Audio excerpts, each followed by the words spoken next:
YSR Congress party అధ్యక్షులు YS Jagan ప్రస్తుతం వార్కల్లకు airport చేరుకున్నారు. ఇప్పుడు ఆ దృశ్యాలు మనం చూస్తున్నాం. అధికారంలో లేకపోయినా సరే ప్రజలు తన గుండెల్లో పెట్టుకున్నారు అనడానికి ఈ దృశ్యాలే నిదర్శనం అవుతాయి. జగన్ని చూసేందుకు భారీ ఎత్తున అభిమానులు అక్కడికి చేరుకున్నారు. ప్రతి ఒక్కరికి నినాదాలు చేస్తూ అక్కడికి చేరుకున్నారు. ప్రజలు ప్రతి ఒక్కరికి నమస్కారం చేస్తూ వైఎస్ జగన్ ముందుకు కదులుతున్నారు. మరి కాసేపట్లో సీతారాంపురంలో సుబ్బారాయుడు ఇంటికి వెళ్లి వారి కుటుంబానికి నేనున్నాను అంటూ భరోసా కల్పించనున్నారు వైఎస్ఆర్సీపీ అధినేత వైఎస్ జగన్. ఘటన జరిగిన తర్వాత ప్రతి ఒక్కరికి నేనున్నానంటూ భరోసా ఇస్తున్నారు వైఎస్ జగన్. వినుకొండలో రషీద్ కుటుంబానికి పరామర్శించారు. అదేవిధంగా ప్రస్తుతం సీతారామపురంలో ఉన్నటువంటి సుబ్బారాయుడు ఇంటికి వెళ్లి మరి కాసేపట్లో వారి కుటుంబానికి భరోసా కల్పించనున్నారు. ఆంధ్రప్రదేశ్లో అరాచక పాలన సాగుతోందని మండిపడ్డారు వైఎస్ఆర్సీపీ నేతలు. రాష్ట్రంలో చంద్రబాబు పాలన కాకుండా లోకేష్ రెడ్ బుక్ రాజ్యాంగం నడుస్తోందని విమర్శించారు పార్టీ నేత కాట్సాని రాంభూపాల్ రెడ్డి.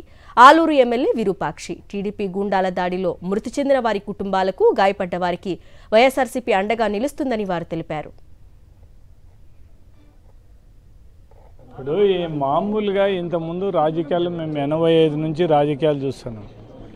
కానీ ఇటువంటి ఓడిపోయిన వాళ్ళు ఏమన్నా లిగాడులు పెట్టుకొని ఏదైనా గలాటలు చేసే పరిస్థితి ఉన్నది. కానీ గెలిచిన వాళ్ళు కొట్టడము, ఇట్లా లిగాడులు పెట్టుకోవడము, ఇళ్ళ మీద కోవడం, దౌర్జన్యం చేయడం మొట్టమొదటిసారి మా రాజకీయ జీవితంలో చూడడం జరుగుతుంది. గెలుపు ఓటం దైవాధీనం, దాన్ని ఎవరం కాదనం. కానీ అంత మాత్రాన ఏదో గెలిచినాము మేమేం చేసినామని జరుగుతుంది అనుకునే పరిస్థితి ఉంటే చాలా కష్టం అయిపోతుంది. ఈ రోజు ఉన్న పరిస్థితి రేపు ఉండదు. అది మన అందరం కూడా ప్రతి ఒక్కరు కూడా గమనించాల్సింది. జగన్మోహన్ రెడ్డి 2019లో అధికారంలోకి వచ్చిన తర్వాత ఎక్కడ కూడా ఇటువంటి దౌర్జన్యాలు కానీ ఇటువంటి దాడులు కానీ ఏం కూడా జరగలేదు. ఫ్రీగా లాస్ట్కు కొంతమంది ఏం మాట్లాడినా కూడా వదిలిపెట్టే వాళ్ళని గురించి, అంటే అధికారం ఉండి కూడా ఏం మాట్లాడకుండా వదిలిపెట్టే పరిస్థితి. ఏదోలే రాజకీయాల మామూలు మాట. కానీ ఇంత ఘోరంగా ఇళ్ళ మీదకి పోయి చేయడం అనేది మాత్రం చాలా ఘోరమైన పరిస్థితి. మొత్తం మనం ప్రభుత్వాన్ని కానీ పోలీసు అధికారులను కూడా కోరేది ఒకటే, మీరు ఒక్కసారి ఆలోచించండి. ఇటువంటి దౌర్జన్యాలను ప్రోత్సహించొద్దండి. ప్రజాస్వామ్యం కాపాడాల్సిన బాధ్యత అందరి మీద ఉంది. కాబట్టి పోలీసులు ముఖ్యంగా ఎవరు తప్పు చేసే వాళ్ళ మీద యాక్షన్ తీసుకొని పోలీసులను కోరడం జరుగుతుంది. చంద్రబాబు నాయుడు కానీ ఆయన కానీ చాలా సీనియర్ నాయకుడైనా ఆయన ఇట్లా వాటికి ప్రోత్సహించకూడదు. ఆయన ప్రోత్సహిస్తున్నాడు అంటే మళ్ళీ ఎందుకో మళ్ళీ ఆయన లోకేష్ గారు రెడ్ బుక్ పెట్టుకున్నాడు కాబట్టి ఆ రెడ్ బుక్లో ఏమేమి ఉన్నావు అన్నీ అంటే ఆయన ప్రజలు ఇచ్చిండేది, అధికారం ఇచ్చినది ఆయన ప్రజా పాలన చేసే కాదైనా లోకేష్ గారికి.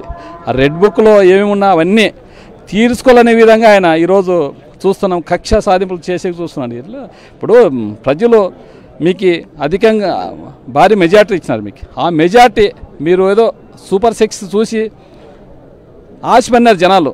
అంటే జగన్మోహన్ రెడ్డి నవరత్నాలు సక్సెస్ చేసినాడు కాబట్టి, ఈయన చంద్రబాబు నాయుడు కానీ ఇంకా ఎక్కువ చెప్పినాడు కాబట్టి ఖచ్చితంగా చేస్తారనే ప్రజలు నమ్మి చంద్రబాబు నమ్మి ఓట్లు వేసినారు. అది ఇడిచిపెట్టి ఆయనేమో చేతులు ఎత్తేస్తున్నాడు. అంటే ఏ ముఖ్యమంత్రి అట్లా చెప్పిన హామీలని ఏ ముఖ్యమంత్రి అలా మాట్లాడు. ఎందుకంటే ఏ రాష్ట్రం అయినా కానీ ఏదైనా కానీ ఖచ్చితంగా చేస్తామంటారు. కానీ ఈయన మాత్రము లాస్ట్ ఆయనకి ఏం కావాలా, ఆ సీఎం కుర్చీలో కూర్చునేదానికే కూర్చున్నాడు. సార్ నాకు అవసరం లేదు. ముగ్గునే జగన్మోహన్ రెడ్డి మీద, ఆయన జగన్ అన్న మీద, మా జగన్ సార్ మీద 2 లక్షలు అప్పు చేసినాడు, 2 లక్షలు అప్పు చేసినాడు అంటే నీకు ప్రతిపక్షంలో ఉన్నప్పుడు అప్పులు ఉండేది తెలుదా?